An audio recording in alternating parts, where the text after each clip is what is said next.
সব জানে, আমাদের কাছে সেলাই করতে।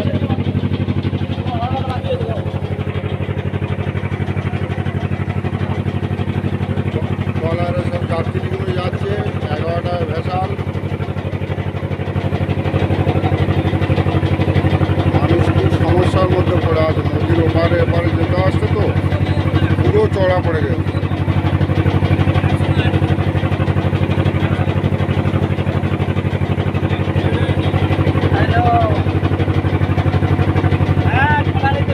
বাইরে যাত্রীগুলো ভেসাল ছাড়লে তবে যাবে।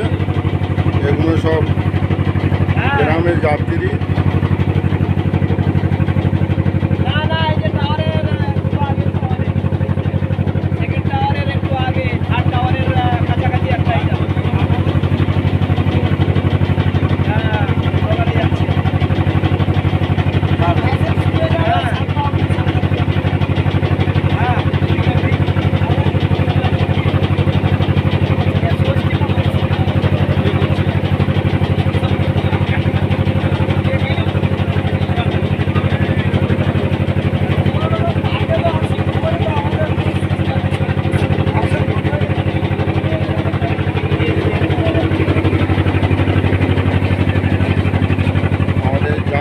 যাচ্ছে এই ট্রলারে, ওপারে গিয়ে পেয়ারা বিক্রি করবে।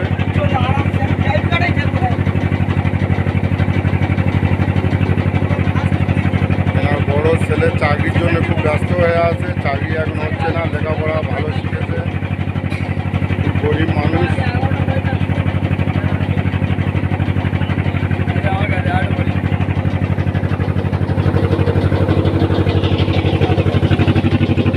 আমাদের যিনি বঙ্কিমবাবু আছেন খুব ভালো মানুষ, বয়স্ক মানুষ।